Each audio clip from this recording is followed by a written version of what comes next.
कहानी शुरू करते हैं। तो सीरीज की शुरुआत में हम राहुल और सीता को देखते हैं जो नदी के बीच में रोमांस कर रहे होते हैं कि तभी वहाँ चौहान के गुंडे आ जाते हैं, जिसे देखकर बोट चलाने वाला नदी में कूद जाता है और हमें पता चलता है कि चौहान शहर का बहुत बड़ा गुंडा है। फिर चौहान के गुंडे राहुल और सीता को अपने साथ पकड़कर ले जाते हैं। अब अगली सुबह हम चौहान को देखते हैं। चौहान अपने छोटे भाई अंगद से कुछ बात कर रहा होता है। तभी वहाँ चौहान की बेटी शान्विका आ जाती है और छत पे जाकर निशाना लगा रही होती है। असल में उसे निशाना लगाना बहुत पसंद था। तब वहाँ चौहान के गुंडे सीता और राहुल को लेकर आते हैं और शान्विका उन गुंडों से कहती है कि पापा तो बाहर गए हैं। फिर वो राहुल और सीता को देखकर समझ जाती है कि वो दोनों एक दूसरे से प्यार करते हैं, जिन्हें गुंडों ने जबरदस्ती पकड़ लिया है। शान्विका पूछती है कि क्या तुम दोनों एक दूसरे से सच्चा प्यार करते हो? तभी शान्विका राहुल को बंदूक दे देती है और कहती है अगर तुम प्यार करते हो तो उसके लिए खुद को गोली मार लो। तब राहुल खुद को गोली मारता है पर उसे गोली नहीं लगती और वो बच जाता है। फिर सीता की बारी आती है, लेकिन वो तो मना कर देती है कि मैं तो बस राहुल के साथ टाइम पास कर रही थी, कोई प्यार व्यार नहीं है। ये सुनकर राहुल का दिल टूट जाता है। फिर शान्विका उन गुंडों से कहकर उन दोनों को घर छुड़वा देती है और खुद कॉलेज के लिए निकल जाती है। असल में शान्विका को भी ज्यादा प्यार व्यार पर भरोसा नहीं था। अब सीन चेंज होता है और हम अरविंद को देखते हैं जो कि अपनी साइकिल से कॉलेज जा रहा होता है। तभी बीच रास्ते में अरविंद को उसके पापा मिल जाते हैं। उसके पापा उसे समझाते हैं कि तुम पढ़ाई पर ध्यान दिया करो, जिसके बाद अरविंद वापस कॉलेज के लिए निकल जाता है। दूसरे सीन में हम चौहान को देखते हैं जो कि अपने भाई के साथ गाड़ी से कहीं जा रहा होता है। उसी वक्त उनके सामने से सीएम की गाड़ी आती है, जिसके बाद दोनों ही अपनी अपनी गाड़ी ब्रिज पर रोक देते हैं। उसी समय एक पुलिस वाला चौहान के पास आकर उससे कहता है कि तुम अपनी गाड़ी पीछे करो, पहले यहाँ से सीएम साहब की गाड़ी जाएगी। ये सुनकर चौहान उस ऑफिसर से कहता है कि तुम अपने सीएम का नाम तो बताओ, जिस पर वो ऑफिसर कहता है कि सीएम का नाम दद्दू है। तब चौहान अपने भाई अंगद से कहता है कि जरा दद्दू को कॉल तो मिलाओ। अब अंगद दद्दू को कॉल करके कहता है कि तुम्हें चौहान बुला रहे हैं। ये सुनकर दद्दू जल्दी से गाड़ी से उतरकर चौहान के पास आकर खड़ा हो जाता है। तब अंगद दद्दू से कहता है कि तुम शायद चौहान साहब के पैर छूना तो भूल ही गए, जिस पर दद्दू तुरंत चौहान साहब के पैर छूता है। फिर चौहान दद्दू से कहता है कि तुम भूल तो नहीं गए कि तुम्हारे पापा हमारे यहाँ पानी भरते थे और अब तुम इस स्टेट के सीएम बन चुके हो, लेकिन हवा में उड़ने की जरूरत नहीं है। यहाँ हमें समझ आता है कि चौहान काफी ज्यादा पावरफुल इंसान है, जिसके आगे सीएम की भी नहीं चलती। फिर चौहान के कहने पर न चाहते हुए भी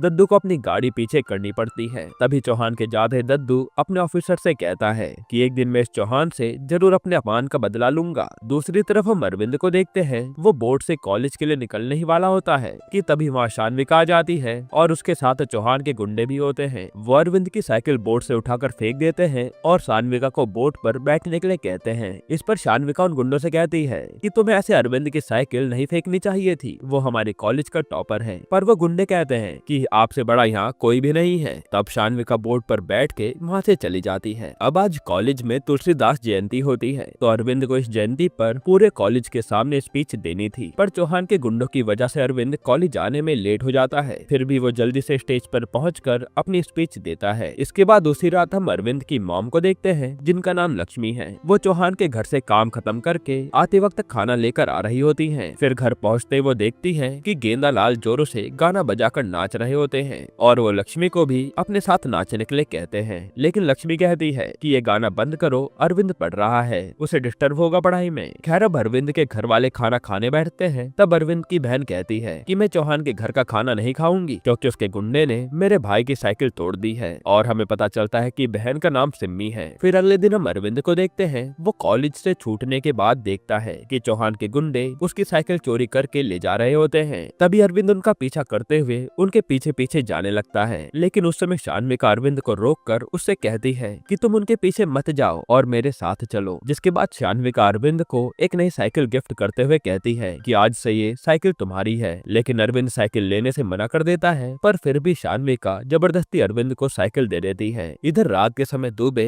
अपनी बेटी के जन्म पर लड़कों को नचाता है, जहाँ गेंदालाल साड़ी पहनकर नाचते हैं। तब वहाँ चौहान का छोटा भाई पुष्कर भी आ जाता है और गेंदालाल के साथ नाचने लगता है। फिर घर जाने के बाद गेंदालाल नाच के पैसे गिन रहे होते हैं और वो अरविंद से कहते हैं कि तुम्हारी कॉलेज की फीस इकट्ठा हो गई है, जिससे अरविंद इमोशनल हो जाता है। अब अगले दिन वकील चौहान के घर आता है, जहाँ चौहान ने अपने भाई को बंद करके रखा था क्योंकि उसका भाई थोड़ी उल्टी खोपड़ी का है। वही अरविंद और उसके दोस्त कॉलेज जा रहे होते हैं। तब अरविंद का दोस्त श्याम उसे उसकी साइकिल ले लेता है और कहता है कि ये साइकिल कल रात के नाच के पैसों से खरीदी होगी, है ना? ये सुनकर अरविंद को बहुत गुस्सा आता है और वो श्याम को नीचे गिरा देता है और फिर ये आपस में लड़ने लगते हैं। तभी श्याम का दोस्त भी कुछ गुंडे बुला लेता है, लेकिन वहाँ शान्विका आ जाती है और वो उन गुंडों को वहाँ से भगा देती है और खुद भी वहाँ से चली जाती है। इस पर अरविंद का दोस्त साहिल कहता है कि तुम्हें उसे थैंक यू बोलना चाहिए था। तब अरविंद कॉलेज जाकर थैंक यू का लेटर लिखता है और साहिल को वो लेटर शान्विका को देने के लिए कहता है। तब साहिल जाकर शान्विका को लेटर देता है, लेकिन शान्विका लेटर को फाड़ देती है और कहते कि अरविंद को मेरे पास बुलाओ। तब साहिल अरविंद को बुलाता है। यहाँ अरविंद शान्विका को थैंक यू कहकर जाने लगता है,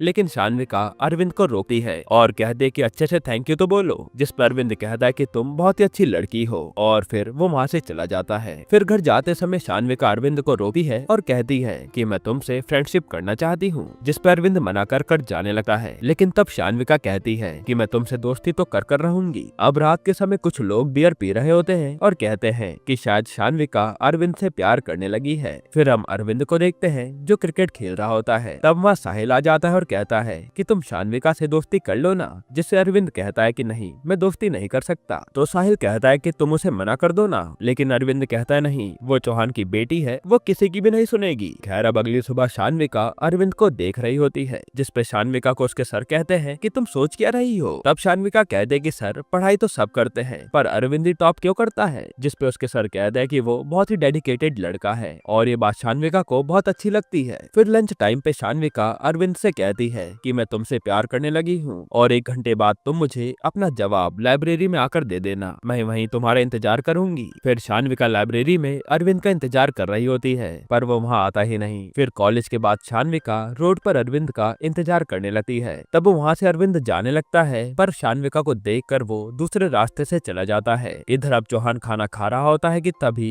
वहाँ पुष्कर अपनी बंदूक लेकर आता है और अंगद को मोबाइल देकर बंदूक के साथ फोटो खींचने के लिए कहता है। जिसपे चौहान कहता है कि ये बंदूक लेकर तुम कहाँ जा रहे हो। तब पुष्कर कहता है कि इंजीनियर ने 2.5 करोड़ का कॉन्ट्रैक्ट नहीं दिया, इसलिए मैं उसे मारने जा रहा हूँ। चौहान कहता है कि मैं इंजीनियर से बात कर लूंगा, तुम कुछ मत करना, क्योंकि हर चीज धमकी से नहीं होती, कभी कभी बात करने से भी काम चल जाता है। अब वहाँ शान्विका भी आ जाती है। तब चौहान शान्विका को खाने के लिए बुलाता है, पर शान्विका सीधा किचन में जाकर अरविंद की मॉम से उसके घर का पता पूछती है और फिर वहाँ चली जाती है। अब शान्विका को घर पर देखकर सिमी पूछती है कि आप यहाँ कैसे आए हो। शान्विका कहते कि मैं तुम्हारे हाथ का खाना खाने आई हूँ। तो सिमी शान्विका के लिए खाना लाने किचन में चली जाती है। तभी शान्विका अरविंद से कहती है कि तुम मुझे बिना जवाब दिए क्यों चले गए थे, आज रात 12 बजे तुम मंदिर के पास मुझे मिलो। ये कहकर वो वहाँ से चली जाती है। वहीं सिमी खाना लेकर आती है, पर शान्विका तो वहाँ से निकल चुकी थी। फिर रात 12 बजे अरविंद और शान्विका छुपकर मंदिर के पास जाने लगते हैं। तब गेंदालाल पूछते हैं कि मैं भी चलूं क्या, पर अरविंद मना कर देता है। फिर अरविंद और शान्विका मंदिर के पास पहुंच जाते हैं, जहाँ अरविंद शान्विका को कहता है कि मैं तुमसे प्यार नहीं करता, जिसपे शान्विका कहते कि हम चौहान हैं। ये सुनकर अरविंद कहता है कि अगर तुम्हारे नाम में से चौहान हटा दिया जाए तो तुम कुछ भी नहीं हो। ये सुनकर शान्विका अरविंद से शर्त लगाती है कि अगर वो एग्जाम में ज्यादा मार्क्स लाएगी तो अरविंद को उससे प्यार करना पड़ेगा,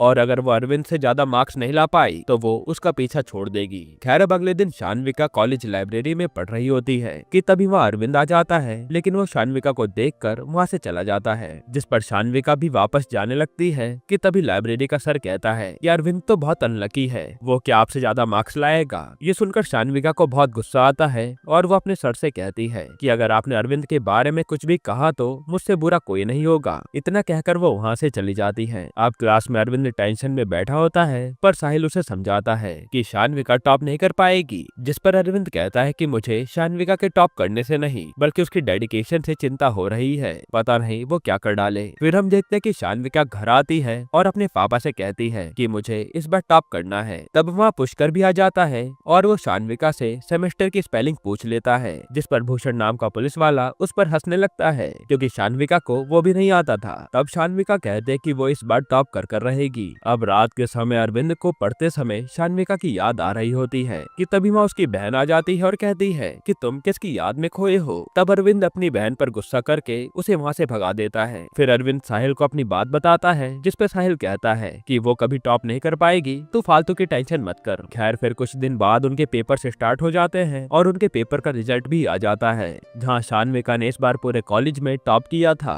इसलिए अरविंद शान्विका से बचने के लिए रामपाल के खेत में छुपा होता है और कॉलेज भी नहीं जा रहा होता है। इधर शान्विका अरविंद को हर जगह ढूंढ रही होती है और उसके घर भी जाती जाती है, पर अरविंद वहाँ भी नहीं मिलता। यहाँ तक कि अरविंद के घर वालों को भी पता नहीं था कि अरविंद कहाँ है। अब एक दिन शान्विका साहिल को रोककर अरविंद को कॉल लगाने के लिए कहती है। तब अरविंद साहिल को बता देता है कि वो कहाँ छुपा है, और शान्विका को भी अरविंद का पता चल जाता है कि अरविंद रामपाल के खेत में छुपा है। तो वो साहिल का फोन लेकर वहाँ से चली जाती है और साहिल से कहती भी है कि अगर तुमने किसी के फोन से भी फोन करके अरविंद को कुछ बताया तो मैं तुम्हें बहुत मारूंगी। इतना कहकर शान्विका अरविंद को ढूंढने निकल जाती है। तभी उसके जाने के बाद साहिल एक लड़के का फोन लेकर अरविंद को बता देता है कि शान्विका वहाँ आ रही है। पर अरविंद जैसे ही वहाँ से निकलने लगता है तभी वहाँ शान्विका आ जाती है और अरविंद को किस कर लेती है। यहाँ अरविंद भी शान्विका के प्यार में पड़ गया था और फिर वो दोनों बहुत सारा वक्त एक दूसरे के साथ बिताना शुरू कर देते हैं। फिर एक दिन अरविंद बहुत खुश होता है तो उसकी बहन उससे पूछती है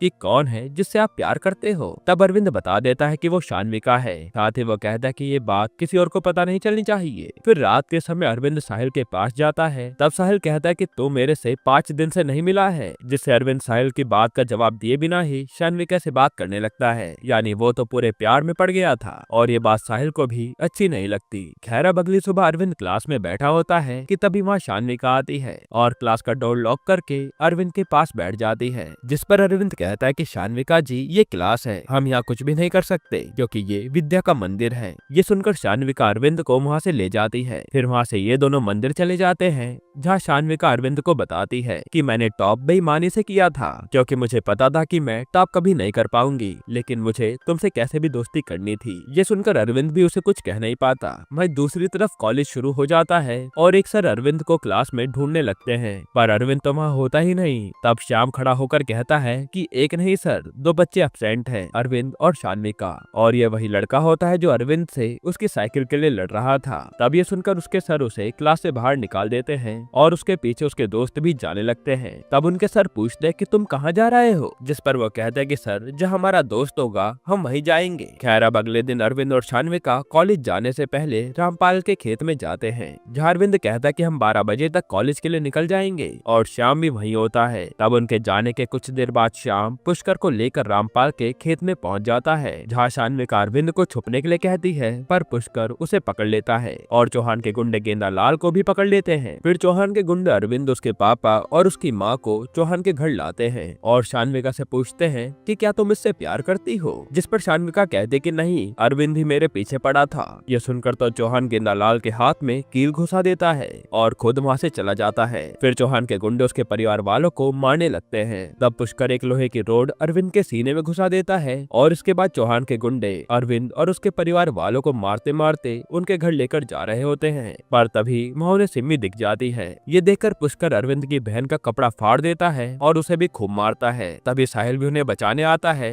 पर चौहान के गुंडे उसे भी खूब मारते हैं। अब वो अरविंद और उसके परिवार वालों को घर में बंद करके आग लगा देते हैं, लेकिन वहाँ खड़ा एक आदमी पुलिस को फोन करके सब बताता है, जिस पर भूषण कहता है कि मैं जल्द ही अपनी फोर्स भेजता हूँ। इधर अरविंद और उसके परिवार वाले बचकर वहाँ से भाग निकलते हैं और गाँव छोड़कर अपने मामा के यहाँ चले जाते हैं। हालांकि बेइज्जती हो जाने के कारण सिम्मी एक कमरे में जाकर खुद को फांसी लगा लेती है। वहीं दूसरी तरफ शान्विका की दोस्त शान्विका को समझा रही होती है कि तुमने ये ठीक नहीं किया, अरविंद तुमसे प्यार करने लगा था, जिस पर शान्विका अपनी दोस्त पर ही चिल्ला देती है और उसे भी अपने घर से भगा देती है। वहीं चौहान सोचता है कि वो शान्विका की जल्दी शादी कर देगा। तब पुष्कर कहता है कि शान्विका की शादी हम बहुत ही धूमधाम से करेंगे, आप टेंशन मत लो। अब इधर अरविंद अपनी बहन का क्रियाक्रम करता है और वो अंदर से काफी टूट गया था। इसके कुछ दिन बाद अरविंद के मामा अरविंद को रिक्शा चलाना सिखा देते हैं और अपने मालिक से कहकर उसे एक रिक्शा भी दिला देते हैं। अब सीन शिफ्ट होता है जहाँ दद्दू अरविंद के घर आए हुए थे। यहाँ सभी लोग उस पर बहुत गुस्सा होते हैं कि सीएम होने के बाद भी उसने कुछ नहीं किया। ये सुनकर दद्दू कहता है कि वह चौहान को मिट्टी में मिला देगा और फिर वो वहाँ से गुस्से में चला जाता है। इधर हम चौहान को देखते हैं जिसे उसका वकील बता रहा होता है कि दद्दू ने उसे मिट्टी में मिलाने की बात की है, जिस पर चौहान कहता है कि सीएम बनने के बाद उसके कुछ ज्यादा ही पंख निकल आए हैं, उसका भी इंतजाम करना होगा। फिर चौहान भूषण से शान्विका के लिए लड़का ढूंढने के लिए कहता है और ये बात शान्विका को भी पता चल जाती है।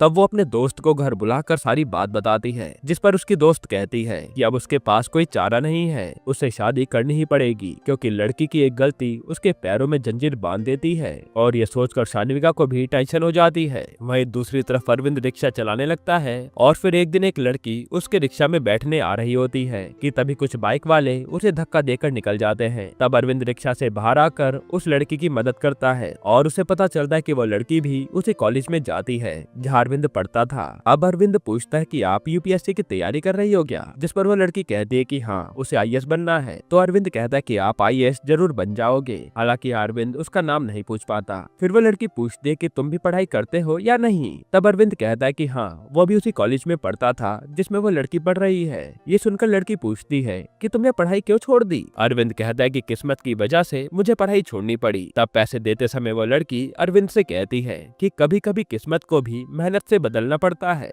और ये बात अरविंद के दिमाग में हिट कर जाती है। यहाँ अरविंद ठान लेता है कि वो भी अब आईएएस बनकर रहेगा, तभी वो अपने परिवार का चौहान से बदला ले पाएगा। अब एपिसोड 8 की शुरुआत में कुलदीप एक आईएएस ऑफिसर के घर के बाहर जाकर देखता है कि आखिर वो कैसे रहते होंगे, और वहाँ की शान शौकत देखकर कुलदीप भी इंस्पायर हो जाता है कि हाँ, मैं भी अब आईएएस का एग्जाम दूंगा। पर कुलदीप को ये नहीं पता था कि एग्जाम निकालने के लिए क्या क्या पढ़ना होता है और क्या क्वालिफिकेशंस लगती हैं। फिर रात को कुलदीप अपने मौसी के लड़के राजा के पास होता है, जहाँ वो बताता है कि मैंने आज आईएएस का बंगला देखा था और वो किसी राजा से कम नहीं लग रहा था। तब राजा कहता है कि देखो भाई, वो आईएएस है, कोई छोटा मोटा आदमी नहीं है, बहुत पढ़ना पड़ता है उसके लिए। और ये नेता लोग तो 5 साल में बदल जाते हैं, पर एक आईएएस पूरी जिंदगी राज करता है। जो बात कुलदीप को काफी अच्छी लगती है। इसके बाद कुलदीप दोबारा अपने रिक्शा चलाने वाले काम पर निकल जाता है और फिर जब वो वापस आता है तो घर पर एक चिट्ठी आई होती है। वो चिट्ठी उसकी मौसी ने भेजी थी, जिसमें लिखा था कि कुलदीप बेटा, तुम अपनी पढ़ाई मत छोड़ना, हम तुम्हें हर महीने पैसे भेजते रहेंगे। यहाँ हमें ये भी पता चलता है कि कुलदीप के पापा का दिमागी संतुलन अब एकदम बिगड़ चुका है, उन्हें ठीक से कुछ भी याद नहीं रहता।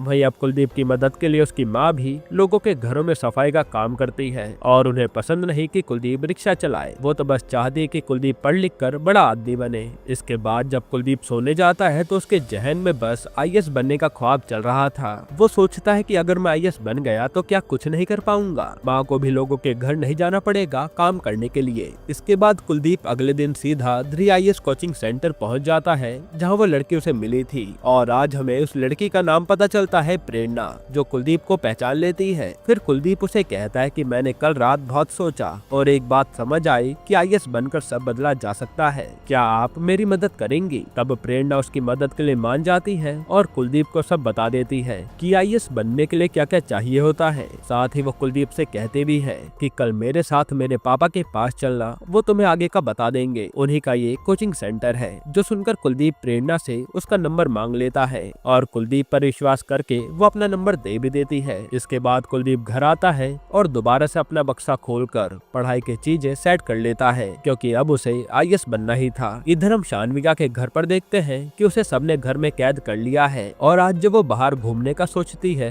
तो पुष्कर उसे चुपचाप अंदर भगा देता है और चौहान भी कुछ नहीं कहता। तभी ये सब देख रहा पुलिस वाला भूषण कहता है कि चौहान साहब, अगर आपको मंजूर हो तो मैं शानविका से शादी करना चाहता हूँ। ये सुनकर तो पुष्कर भड़क जाता है कि तेरी औकात भी नहीं है शानविका से शादी करने की, जिस पर चौहान उसे चुप कराता है। फिर भूषण कहता है कि मैं भले ही पुलिस वाला हूँ, लेकिन मेरी पुश्तैनी काफी जमीन है, मैं खानदानी रईस हूँ और आपकी बेटी मेरे साथ खुश रहेगी। शानविका के साथ इतना सब कुछ हुआ, इसके बावजूद मैं उससे शादी करना चाहता हूँ। जिस पर चौहान सोच में पड़ जाता है कि उसे क्या करना चाहिए, लेकिन पुष्कर तो गुस्से में वहाँ से निकल जाता है। फिर अगले दिन कुलदीप जाकर प्रेरणा से मिलता है और वो उसे अपने पापा से मिलवाती है। तब कुलदीप के मार्क्स देखकर उसके पापा चौंक जाते हैं कि इतने अच्छे मार्क्स लाकर तुम रिक्शा क्यों चलाते हो। कुलदीप कहता है कि मजबूरी के लिए। खैर, प्रेरणा के पापा कहते हैं कि हम तुम्हारा एक टेस्ट लेंगे, अगर तुमने वो पास कर लिया तो तुम्हारी 50% फीस माफ हो जाएगी। जो सुनकर कुलदीप खुश हो जाता है। इसके बाद वो अगले दिन आकर टेस्ट देता है, जिसमें उसके काफी अच्छे मार्क्स आते हैं और 50% ऑफ पाकर उसका एडमिशन कोचिंग सेंटर में हो जाता है। अब कुलदीप अपनी पढ़ाई शुरू करता है,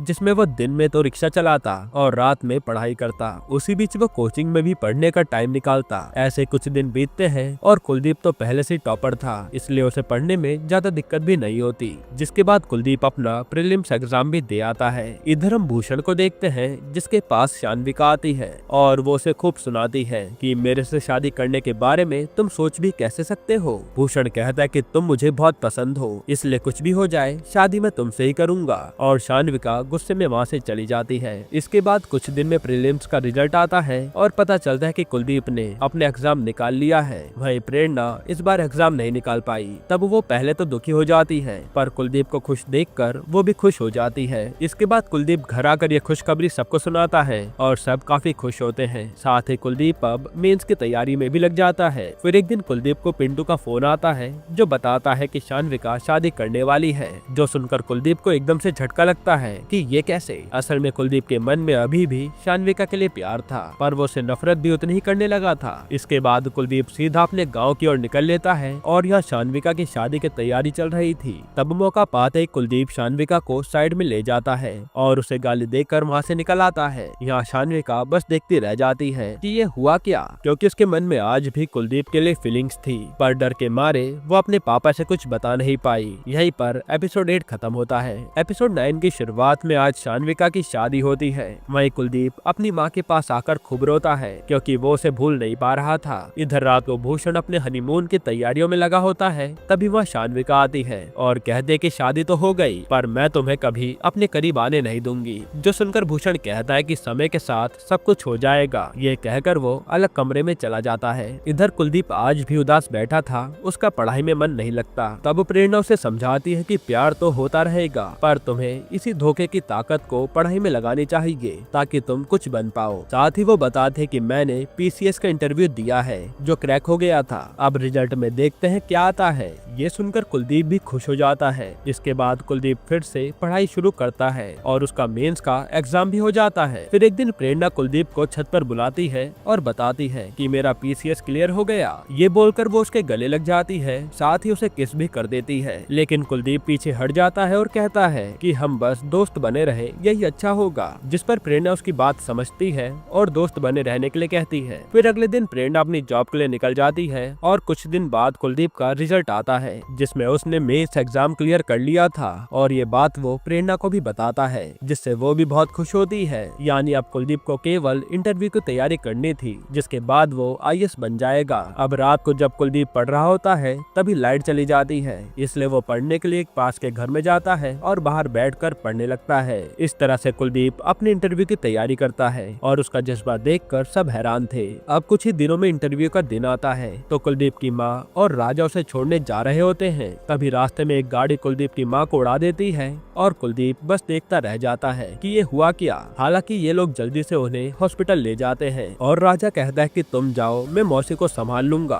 तब कुलदीप इतनी बुरी हालत में अपना इंटरव्यू देने जाता है। इंटरव्यू में कुलदीप से तरह तरह के सवाल पूछे जाते हैं जिनका वो बहुत ही अच्छे से जवाब देता है और इंटरव्यू पूरा होते ही वो अपनी माँ से मिलने आता है। कुलदीप की माँ की हालत काफी ज्यादा खराब थी। तब कुलदीप अपनी माँ को इंटरव्यू के बारे में बताता है, लेकिन नर्स कहते कि माँ बस सुन सकती है, कुछ बोल नहीं सकती क्योंकि वो तो कोमा में है। ये सुनकर तो कुलदीप के पैरों के नीचे से जमीन खिसक जाती है कि आज जब मैं अपनी मंजिल के इतना करीब पहुंचने वाला हूं तो ये क्या हो गया। यहीं पर एपिसोड 9 खत्म होता है। एपिसोड 10 की शुरुआत में कुलदीप इसी सदमे के साथ बाहर आता है कि माँ कोमा में है और वो अपने पापा को देखकर फूट फूट कर रोने लगता है, जो कि उसके पापा समझ नहीं पाते कि हुआ क्या। इसके बाद वो भी अपनी बीवी को उठाने की काफी कोशिशें करते हैं, जो कि काफी इमोशनल सीन था। हालांकि अगले दिन से कुलदीप अपनी माँ का ख्याल रखने लगता है और उसे अब किसी भी चीज की फिक्र नहीं थी सिवाय अपनी माँ के। फिर एक दिन कुलदीप का भाई राजा आकर बताता है कि आज तुम्हारा रिजल्ट है, जाओ देखने। तब बिना मन के कुलदीप अपना रिजल्ट देखने जाता है और यहाँ शान्विका और भूषण जब नाश्ता कर रहे होते हैं तभी न्यूज पर बताते हैं कि किसी कुलदीप कुमार ने यूपीएससी में टॉप किया है, जो सुनकर शान्विका हैरान हो जाती है। वही कुलदीप जाकर ये खुशखबरी अपनी माँ को सुनाता है। तब कुलदीप की माँ भी रोने लगती है, पर वो कुछ बोल नहीं पा रही थी। इन्हीं सब के बीच उनकी सांसें उखड़ती हैं और आज कुलदीप की माँ की मौत हो जाती है। कुलदीप ये देखकर हैरान था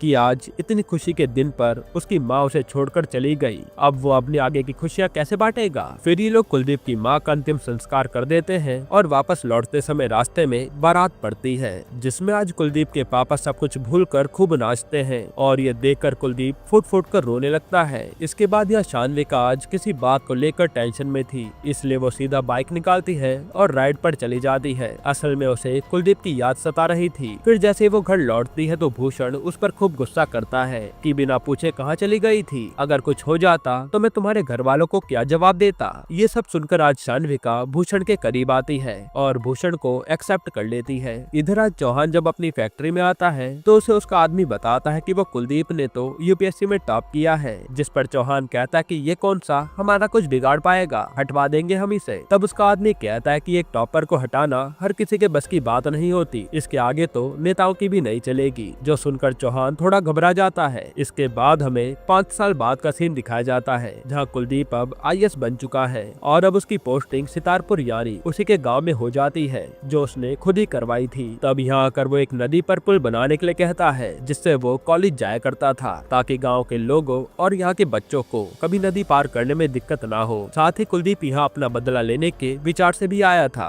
यहीं पर एपिसोड 10 खत्म होता है। एपिसोड 11 की शुरुआत में आज कुलदीप अपनी सितारपुर में पोस्टिंग ज्वाइन करता है और यहाँ चौहान दद्दू को मिलने के लिए बुलाता है। और दोस्तों, हमने सीरीज की स्टार्टिंग में एक गलती कर दी थी कि दद्दू को CM बता दिया था। असल में वो कोई CM नहीं बल्कि सितारपुर के एक मिनिस्टर थे। खैर, अब दद्दू को चौहान बड़े प्यार से समझाता है कि मंत्री जी, वो नया DM आया है ना कुलदीप नाम से, उसका ट्रांसफर करवाना था। जिस पर दद्दू कहता है कि मैं क्या, उसका ट्रांसफर तो CM साहब भी नहीं करवा सकते, वो टॉपर है ना, जहाँ वो हाथ रखेगा उसे वहीं पर भेजा जाएगा, हम इसमें कुछ भी नहीं कर पाएंगे। ये सुनकर चौहान भड़क जाता है और दद्दू को गुस्से में भगा देता है। तब दद्दू बाहर आकर अपने आदमी से कहता है कि गाड़ी सीधा कुलदीप के पास ले चलो। अब दद्दू कुलदीप से आकर मिलता है और उसकी खूब चापलूसी करता है कि मैंने आपके लिए क्या क्या किया है। हालांकि कुलदीप समझ रहा था कि दद्दू बस दोस्ती बढ़ाने आया है। फिर दद्दू कहता है कि आपका और मेरा दुश्मन दोनों एक ही है चौहान, अगर हम हाथ मिला ले तो चौहान को कोई बचा नहीं पाएगा। जो सुनकर कुलदीप को बात सही लगती है, पर दद्दू कहता है कि इसके लिए आपको मेरी बेटी से शादी करनी पड़ेगी, ताकि हमारा रिश्ता पक्का हो जाए और हम साथ मिलकर अपना बदला ले सके। साथ ही दद्दू कहता है कि आप नदी पर पुल बनवाना चाहते हैं, वो चौहान चाहे तो बनने नहीं देगा,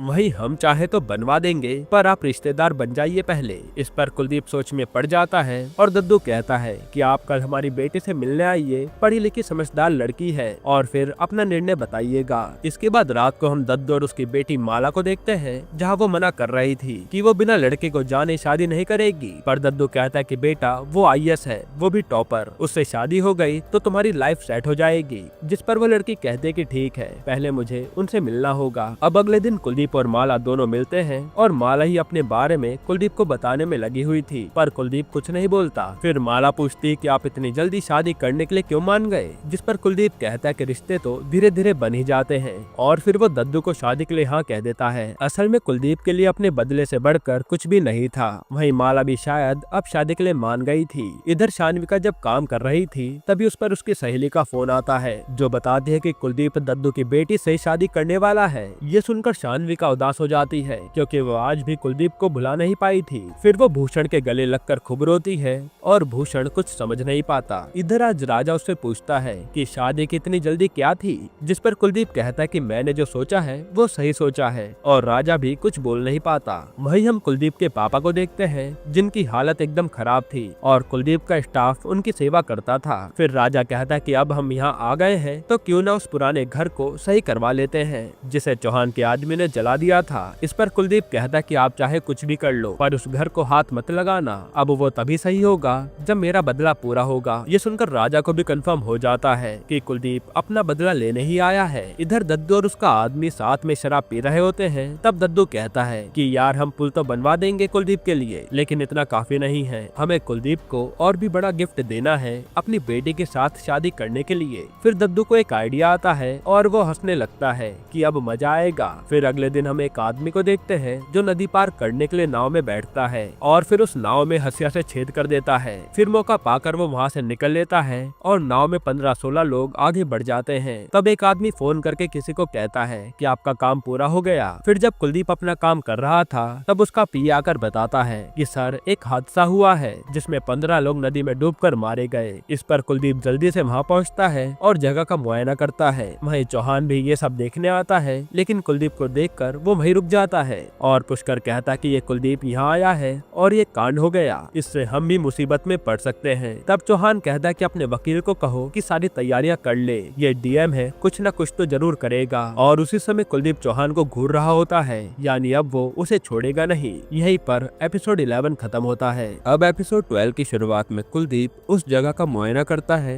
और फिर वो यहाँ से एक ब्रिज बनाने का ऑर्डर पास कर देता है। साथ ही वो चौहान के अंदर जितने भी घाट हैं सबको सीज करवा देता है, जहाँ से चौहान की इनकम आती थी। वहीं उसने चौहान के ऊपर कार्रवाई भी बैठा दी थी। इसके बाद एक पुलिस वाला चौहान को पुलिस के सामने पेश होने का ऑर्डर देने आता है, पर उसकी बीवी कहती है कि वो घर पर नहीं है। तब पुलिस वाला कहता है कि अगर 3 दिन में वो पेश नहीं हुए तो सीधा उनके खिलाफ वारंट निकल जाएगा। वहीं हम चौहान को देखते हैं जो कहीं जा रहा था। तब अंगद कहता है कि ये कुलदीप हमसे बदला लेने ही आया है, इसका कुछ तो करना पड़ेगा। तब चौहान कहता है कि उसे भी हम देख लेंगे। इसके बाद ये लोग सीधा अपने वकील से मिलते हैं जो कहता है कि आपके जिस काम पर कुलदीप ने छापा मारा है उसे तो हम रोक नहीं सकते क्योंकि वो डीएम है, साथ ही अब तो वो दद्दू का दामाद भी बनने वाला है, इसलिए हमें ही चौकन्ना रहना पड़ेगा, पता नहीं वो कब वार कर दे। इधर कुलदीप आज नए पुल का काम चालू करा देता है और वहीं कुलदीप को भूषण दिखता है। वो समझ जाता है कि यही शानविका का पति है। खैर इसके बाद हम शानविका और भूषण को देखते हैं जो खाना खा रहे थे, पर तभी भूषण को उसके सर का कॉल आता है और उसे अर्जेंट जाना पड़ता है। फिर भूषण को उसके सर कहते हैं कि आज से तुम्हें डीएम साहब की सिक्योरिटी में रहना होगा, जिसके लिए भूषण मना कर देता है, पर उसके सर उसे डांट देते हैं कि जो ऑर्डर मिला है उसे फॉलो करो वरना अच्छा नहीं होगा। इधर हम दद्दू के घर पर देखते हैं जहाँ माला की शादी की तैयारियां चल रही थी। तब माला अपनी माँ से कहती है कि उस कुलदीप ने हमसे एक सवाल तक नहीं पूछा और शादी के लिए हाँ कर दी, कहीं मैं उसके साथ फंस ना जाऊं। जिस पर उसकी माँ उसे समझाती है कि लड़के ज्यादा बोलते नहीं, कुलदीप भी बहुत शांत लड़का है। इधर दद्दू आज बहुत खुश होता है अपनी बेटी की शादी से। फिर वो अपने आदमी से कहता है कि आज चौहान के घर चलते हैं, उसकी बर्बादी से पहले उसका मुंह मीठा करा दें ताकि उसे हम पर शक न हो कि उसे बर्बाद करने में हम भी शामिल हैं। इसके बाद ये लोग सीधा चौहान के पास आते हैं और दद्दू इन सब लोगों को शादी में इनवाइट करता है, जिस पे चौहान कहता है कि हम जरूर आएंगे और दद्दू हंसते हंसते चला जाता है। यही सीन चेंज होता है जहां हम माला और कुलदीप की शादी का फंक्शन देखते हैं और यहाँ बड़े बड़े लोग आए थे। तभी वहाँ पर चौहान भी आता है जो भूषण को कुलदीप की सिक्योरिटी में देखकर चौंक जाता है। फिर वो कुलदीप को बधाई देता है, जिस पर कुलदीप उन्हें कहता है कि आज तो आप आए हैं, कभी हम भी आपके यहाँ पर जरूर आएंगे। ये एक तरह की धमकी थी। खैर फिर भूषण से चौहान पूछता है कि तुम इसके सिक्योरिटी में क्या कर रहे हो, जिस पर भूषण कुछ कह नहीं पाता। इसके बाद जब कुलदीप ड्रिंक कर रहा होता है तभी उसके पास पुष्कर आता है कि ज्यादा हवा में मत उड़ो, कभी भी गिरा दिए जाओगे। जिस पर कुलदीप उसे खूब सुनाता है कि जो तुम सब ने मेरे साथ किया था उन सब की भरपाई तो मैं करवा कर रहूंगा। ये सुनकर पुष्कर चुपचाप चला जाता है। यहीं पर एपिसोड 12 खत्म होता है। एपिसोड 13 की शुरुआत में पुष्कर चौहान से आकर कहता है कि वो कुलदीप कुछ ज्यादा ही हवा में उड़ रहा है, पर चौहान उसे लेकर चुपचाप वहाँ से चला जाता है क्योंकि उसे डीएम से पंगा नहीं लेना था। और ये सब देखकर दद्दू हंस रहा था। अब फंक्शन खत्म होने के बाद भूषण सारे गिफ्ट गाड़ी में रखवा रहा होता है। तभी उसे शानविका का कॉल आता है कि तुम कब तक आओगे, जिस पर वो मना कर देता है कि डीएम साहब की सेवा में लगा हूँ, आज तो छुट्टी नहीं मिल पाएगी। ये सुनकर शानविका कॉल काट देती है। अब हम कुलदीप और माला को रूम में देखते हैं जहाँ कुलदीप काफी शर्मा रहा था, पर माला उससे बात करने की कोशिश करती है और कहती है कि आपने मेरे बारे में कुछ पूछा ही नहीं, लेकिन फिर भी आप मेरे बारे में जान लो तो अच्छा रहेगा। साथ ही वो कहते कि मुझे सब पता चल गया है कि आपके साथ क्या क्या हुआ था, पर कुलदीप उसकी बात काट देता है कि हम सब कुछ धीरे धीरे जान लेंगे, हमें कोई जल्दी नहीं है। असल में कुलदीप माला को एक्सेप्ट नहीं कर पा रहा था, उसने तो बस अपने बदले के लिए माला से शादी कर ली थी। तब कुलदीप को ऐसे दूर दूर जाता देखकर माला उदास हो जाती है। वो उससे कहते कि अब शादी हुई है तो निभाना तो पड़ेगा ही। साथ ही वो कहते कि तुमने और पापा ने मेरी जिंदगी का डिसीजन ऐसे ही ले लिया, पर अब मुझे खुश रहना है, मैं कुछ नहीं जानती। ये सब कहकर माला गुस्से में सोने चली जाती है और कुलदीप कुछ नहीं कहता। अब हम अगले दिन दद्दू को योगा करते हुए देखते हैं, जिसे कुलदीप का फोन आता है और वो उसे कहता है कि माला को समझा दीजिए, वो पति पत्नी की तरह रहना चाहती है, जिसके लिए हम अभी तैयार नहीं हैं। तब दद्दू कहता है कि हम माला से बात करेंगे, आप चिंता मत कीजिए, आप बस चौहान का इंतजाम करिए। इसके बाद जब चौहान अपनी फैक्ट्री में होता है तो अंगद बताता है कि हमारे कारोबार पर रेड पड़ चुकी है। यह सुनकर सब चौंक जाते हैं। साथ ही पता चलता है कि चौहान के सारे धंधों को भी सीज किया जा रहा है और उसके खिलाफ एफआईआर हो चुकी है, जो सुनकर चौहान समझ जाता है कि कुलदीप किसी को छोड़ेगा नहीं। तब पुष्कर कहता है कि मैं उसे जान से मार दूंगा, लेकिन चौहान मना करता है कि पहले मुझे दद्दू से बात करने दो,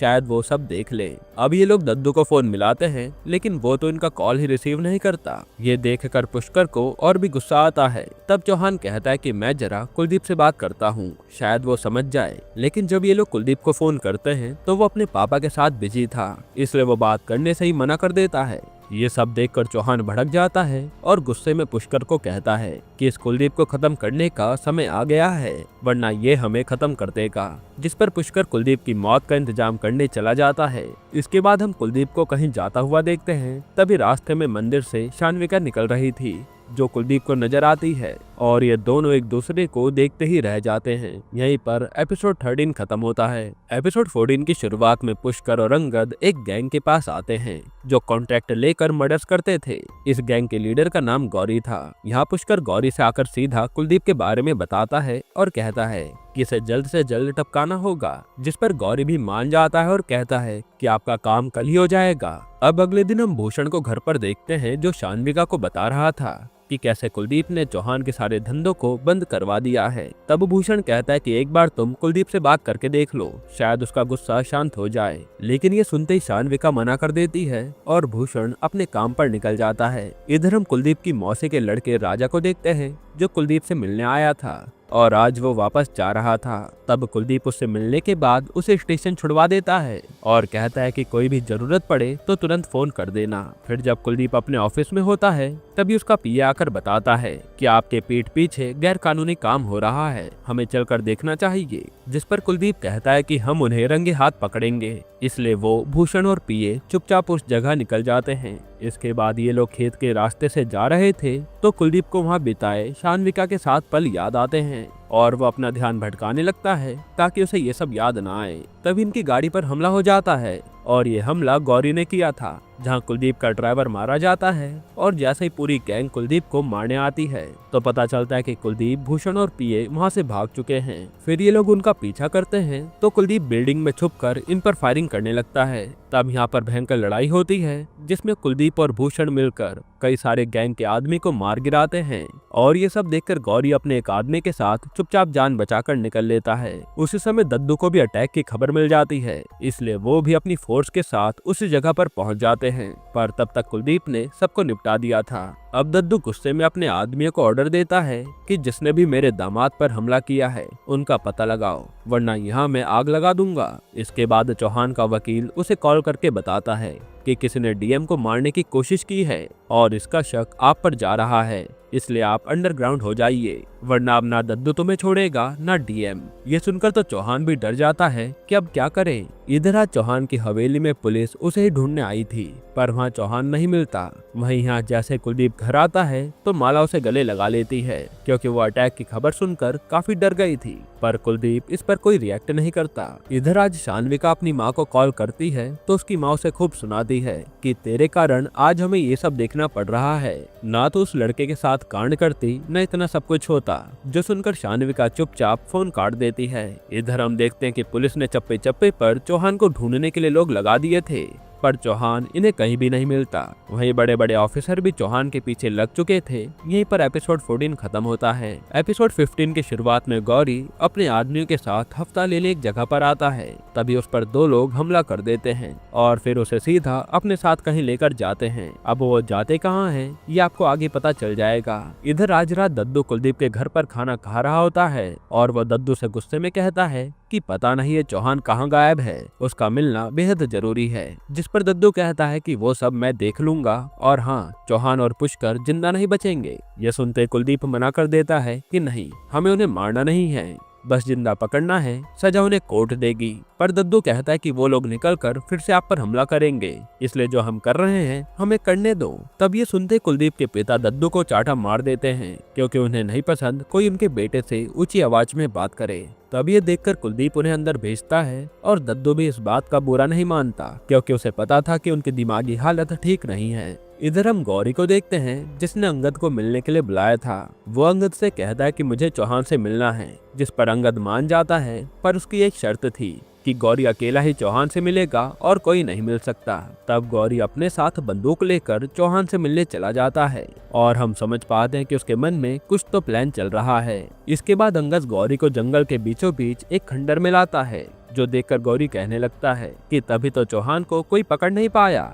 वो यहाँ छुप के बैठे हैं। खैर फिर वो यहाँ आकर चौहान से बातें करने लगता है और इतने में अंगद गौरी की बंदूक निकाल कर रख लेता है कि हमें कोई रिस्क नहीं लेना। जिसके बाद चौहान गौरी से कुलदीप को मारने वाली बात करने लगता है और गौरी बातें बनानी शुरू कर देता है जो बात इन्हें सही नहीं लगती। तभी ये लोग गौरी पर हमला कर देते हैं और यहाँ गौरी बंदूक लेने के लिए भागता है, पर यहाँ भयंकर लड़ाई शुरू हो जाती है। अब जैसे ये लोग गौरी को पकड़ते हैं तो चौहान कहता है कि दद्दू के पास क्यों गए थे। तब यहाँ रिवील होता है कि वो जो 2 लोग गौरी को अपने साथ ले गए थे वो दद्दू के ही आदमी थे। यहाँ पर दद्दू ने गौरी को चप्पल से मारा था और फिर वो कुलदीप पर बंदूक चलाने के लिए उसे जान से मारने वाला था, लेकिन गौरी ने उससे कहा कि मुझे एक मौका देकर देखिए, मैं आपका कोई भी काम करने को तैयार हूँ। जिस पर दद्दू के दिमाग में एक आइडिया आया और उसने चौहान का मर्डर करने के लिए उसे कह दिया, जिस पर गौरी भी मान गया। तभी हम देखते हैं कि गौरी चौहान के चंगुल से भागने की कोशिश करता है, लेकिन पुष्कर उसे जान से मार डालता है। वहीं यहाँ दद्दू को किसी का फोन आता है जो सुनकर वो टेंशन में आ जाता है। इधर माला कुलदीप से पूछती है कि आज चौहान के घर पर रेड है ना। कुलदीप कहता है हाँ, पर माला कह दे कि तुम वो सब भूल क्यों नहीं जाते जो तुम्हारे साथ हुआ, ताकि हम अपनी जिंदगी में आगे बढ़ सकें। लेकिन कुलदीप उसकी नहीं सुनता और वो चौहान के घर पर रेड करने चला जाता है। अब हम चौहान के घर का सीन देखते हैं जहाँ रेड चालू हो चुकी थी और ये लोग हर चीज की जांच करने लगते हैं। वहीं कुलदीप को हवेली देखकर वो सब याद आता है जो चौहान ने उसके साथ किया था और उसके अंदर और भी ज्यादा गुस्सा भरने लगता है। तभी वह शान्विका आती है और उसे कुलदीप देखता ही रह जाता है। हालांकि तभी वो उसे सुनाने के लिए कहता है कि इस घर में जो कुछ भी बचा है वो सब लेकर चलो। तब शान्विका अंदर जाती है और कुलदीप रेड खत्म करके चला जाता है। हालांकि अब शान्विका ने मन बना लिया था कि वो अपने पिता के पीछे कुलदीप से टक्कर लेगी। यहीं पर एपिसोड 15 खत्म होता है। तो एपिसोड 16 की शुरुआत में दद्दू का आदमी उसे एक न्यूज देता है कि उन दोनों चौहान भाइयों ने सरेंडर कर दिया है, जो सुनकर दद्दू उदास हो जाता है। वो कहता है कि यार अच्छा मौका था चौहान औरों को निपटाने का, अब मजा नहीं आएगा। तब उसका आदमी कहता है कि ये तो अच्छा ही हुआ ना, चौहान पर केस तो यहीं से चलेगा और यहाँ आप अपनी पावर का इस्तेमाल करके चौहान को तड़पाना और आपको मजा आएगा। ये सुनकर दद्दू खुश हो जाता है कि चलो अब आया आउट पहाड़ के नीचे। इधर हम कुलदीप को देखते हैं जो शान्विका को ही याद किए जा रहा था, यानी वो आज तक उसे भूल नहीं पाया। वहीं हम शान्विका को देखते हैं जो घर पर उदास बैठी थी कि वो अब करे क्या। फिर अगले दिन उन दोनों चौहान भाइयों को पकड़कर लाया जाता है और ये न्यूज हर तरफ चल रही होती है। वही देखकर कुलदीप भी कहता है कि अच्छा हुआ ये चौहान पकड़ा गया, अब इसे सजा कानून देगा। लेकिन दद्दू कहता है कि सजा तो इसे अच्छे से मिलेगी। फिर रात में चौहान और पुष्कर जब जेल में होते हैं तो चौहान की हालत खराब होने लगती है, तो वो पुष्कर से पानी मांगता है। पुष्कर जल्दी से पुलिस वाले को बुलाता है कि जाओ पानी लेकर आओ। तब वो पुलिस वाला चौहान के लिए गंदा पानी लेकर आता है कि अभी यही अवेलेबल है, पीना है तो पियो वरना ऐसे ही रहो। तब चौहान कहता है कि यही चलेगा और पुष्कर चौहान को गंदा पानी ही पिला देता है। फिर चौहान कहता है कि ये सब जो कुछ भी हो रहा है इसके जिम्मेदार हम खुद हैं। हमें उस टाइम पर शान्विका और कुलदीप को बच्चा समझकर माफ कर देना चाहिए था, लेकिन हमने पहले कुलदीप और उसके परिवार को तड़पाया, यहाँ तक कि उसके घर को भी आग लगा दी थी। ये हमने अच्छा नहीं किया, उसी की सजा हमें मिल रही है, जिसमें बेचारी शान्विका भी पिस गई, जबकि उसकी तो कोई गलती भी नहीं थी। तब वो पुष्कर कहता है कि भैया आप चौहान हैं, आप उदास मत होइए, हम जल्दी यहाँ से निकलकर राज करेंगे और उस कुलदीप को भी देख लेंगे। उसी समय पुलिस वाला आकर कहता है कि तुम दोनों को अलग अलग सेल में डालने के ऑर्डर मिले हैं और वो पुष्कर को अपने साथ ले जा लेता है। तब चौहान सोच में पड़ जाता है कि मैं जेल से निकलकर कुलदीप और उसके पापा से माफी जरूर मांगूंगा। इसके बाद हम भूषण को देखते हैं जिसे कुलदीप के पीए ने बुलाया था और वो उसे कुलदीप की तरफ से इनवाइट करता है घर पर पार्टी में। साथ ही वो कहता है कि अपनी वाइफ को भी लेकर आना, सर ने खास कहा है। फिर भूषण घर पर जाकर शान्विका को बताता है और कहता है कि मैं अकेला चला जाऊंगा, तुम्हें उसके सामने आने की जरूरत नहीं है। लेकिन शान्विका कहते कि नहीं मैं भी चलूंगी, देखो जरा उसने बुलाया क्यों है। जिसके बाद ये दोनों कुलदीप की पार्टी में आते हैं और यहाँ दद्दू शान्विका से उसका हालचाल लेने लगता है। साथ ही वो ऐसे दिखाता है कि जैसे उसे चौहान के जेल जाने से बहुत दुख हुआ है और चौहान को जेल भिजवाने के पीछे कुलदीप का ही हाथ है। तभी शान्विका माला को देखती है और उससे मिलने चली जाती है, जहाँ वो माला के गले लगकर कहती है कि शायद तुम्हारा पति मुझे आज तक भुला नहीं पाया, उसे अपने करीब लाओ और अपना बना लो। इस पे माला कहती है कि मुझे लगता है आप भी उन्हें अभी तक भुला नहीं पाई, तभी तो इतनी फिक्र कर रही हैं। जो देखकर दद्दू आ जाता है और दोनों को अलग अलग कर देता है। अब हमें अगले दिन जेल का सीन दिखाते हैं, जहां पुलिस वाले चौहान को लेने आते हैं, पर पता चलता है कि चौहान की तो मौत हो गई है। इसके बाद खबर मिलते ही शान्विका सीधा अपने पापा को देखने आती है और खूब रोती है। यहाँ पता चलता है कि चौहान को रात में हार्ट अटैक आया था तब भूषण शान्विका को संभालता है। इसके बाद चौहान की शोक सभा में अंगद आकर बताता है कि हमने पुष्कर की जमानत करा ली है। फिर वहाँ पुष्कर आता है जो अपने भैया की फोटो देखकर खूब रोता है और वो यहाँ पर एक प्रण लेता है कि वो चौहान का बदला लेकर जरूर रहेगा। जिसके बाद वो अंगद और अपनी गैंग को लेकर निकल लेता है अपना बदला लेने के लिए। यहीं पर एपिसोड 16 खत्म होता है। एपिसोड 17 की शुरुआत में कुलदीप चौहान की इस कदर मौत से दुखी था। तब दद्दू से समझाता है कि चौहान इसी के काबिल था, आप उदास मत होइए। साथ ही वो कहता है कि अभी तो चौहान गया है, अभी तो उसकी बेटी, दामाद और उसका भाई भी बचे हैं, जो बात कुलदीप को अच्छी नहीं लगती। जिस पर दद्दू बात को घुमाते हुए कहता है कि आप अपनी सिक्योरिटी बढ़ा लीजिए क्योंकि पुष्कर कभी भी हमला कर सकता है। तब कुलदीप के जाते दद्दू का आदमी कहता है कि ये डीएम साहब तो एक ही मौत पर घबरा गए, आपने तो अभी क्या क्या सोचा है। जो सुनकर दद्दू हंसने लगता है। अब ऑफिस में कुलदीप के पास भूषण आता है और अपना रेजिग्नेशन लेटर दे देता है कि सर मैं आपके सिक्योरिटी का काम और नहीं संभाल सकता, मेरा दिल नहीं मान रहा। जिस पर कुलदीप कहता है कि अगर ऐसा है तो आप रिजाइन मत दो, मैं आपके सर से बात करके आपको थाने में भेज दूंगा, नौकरी छोड़ने की जरूरत नहीं है। जो सुनकर भूषण को लगता है कि कुलदीप इतना भी खड़ूस नहीं है। अब रात को जब कुलदीप आराम कर रहा होता है तभी माला उसके पास आती है कि चलो खाना खा लो, पर कुलदीप मना कर देता है कि मेरा मूड नहीं है। इस पर यहाँ माला और कुलदीप की बहस हो जाती है और वो गुस्से में वहाँ से चली जाती है। तब ये सब होता हुआ कुलदीप के पापा देखते हैं और वो उसके पास आकर उसे समझाते हैं कि तुमने जो जो चाहा सब पा लिया, यहाँ तक कि अपना बदला भी चौहान से ले चुके हो, पर क्या तुम खुश हो? तुम अपनी खुशी का भी सोचो। और मैं देख रहा हूँ कि वो दद्दू तुम्हारे कान बहुत भरता है, ये मत समझना कि मैं पागल हूँ, उस दिन मैंने यही सब देखकर दद्दू को मारा भी था। तुम अपना और माला का ख्याल रखो बस। तब कुलदीप कहता है कि आप ठीक है, अच्छी बात है, लेकिन चौहान से मेरा बदला पूरा होकर रहेगा। मुझे आज भी सारी बात याद है, उन लोगों ने क्या क्या किया था। इधर दद्दू का आदमी बताता है कि सुनने में आया है डीएम साहब ने भूषण को थाना इंचार्ज बनवा दिया है, बल्कि उसे तो अपना गार्ड बनाकर रखना चाहिए था। जिस पर दद्दू कहता है कि मजा नहीं आ रहा है, इस भूषण का भी इंतजाम करना पड़ेगा। अब अगले दिन भूषण थाना इंचार्ज के तौर पर अपनी ड्यूटी ज्वाइन करता है और आज वह बहुत खुश था कि अब ड्यूटी और अच्छे से करूंगा। तभी भूषण के पास एक आदमी बैग लेकर आता है और कहता है कि मेरे 1.5 करोड़ रुपए चोरी हुए हैं, आप कैसे भी करके चोर को पकड़ लीजिए। जिस पर भूषण उसके केस की बात करते करते बाहर चला आता है और हम देखते हैं कि वो बैग तो यहीं छोड़ गया है। फिर जब भूषण वापस आता है तो बैग देखकर आवाज लगाता है कि जो कोई भी अपना बैग वापस ले जाओ। तभी वहाँ पर वो आदमी वापस आता है और कहता है कि ये तो आपके लिए घूस है। उसी समय वहाँ करप्शन ब्यूरो वाले आ जाते हैं और भूषण बहुत ही बुरी तरह से फंस जाता है घूस लेने के जुर्म में। जिसके बाद न्यूज में भी भूषण के खिलाफ न्यूज चलने लगती है और उस पर तरह तरह के आरोप लगते हैं, जिसके कारण उसे जेल हो जाती है और नौकरी भी चली जाती है। वहीं शान्विका ये न्यूज देखती है तो उसके होश उड़ जाते हैं और वो पुष्कर से कहती है कि कुछ करो इस मामले में। तब गुस्से में पुष्कर सीधा कुलदीप को कॉल लगा के गालियां देने लगता है कि तू इतना नीचे गिर गया, हमने कभी सोचा नहीं था। यहाँ तक कि वो कुलदीप को जान से मारने की धमकी भी दे देता है। जो सुनकर कुलदीप सीधा पुष्कर के खिलाफ एफआईआर करने को कहता है कि इसने डीएम को मारने की धमकी दी है। यहीं पर एपिसोड 17 खत्म होता है। एपिसोड 18 की शुरुआत में दद्दू गुस्से में कुलदीप के ऑफिस आता है और सारे ऑफिसर को डांटने लगता है कि डीएम को एक आदमी धमकी दे रहा है और कोई एक्शन नहीं लिया गया। तब कुलदीप कहता है कि वो सब तो हम देख लेंगे, पर दद्दू तो उसकी एक नहीं सुनता। वो एसपी को ऑर्डर देता है कि उस पुष्कर पर कार्रवाई करो वरना अच्छा नहीं होगा। इसके बाद पुलिस वाले पुष्कर को अरेस्ट करने उसकी हवेली पर आते हैं,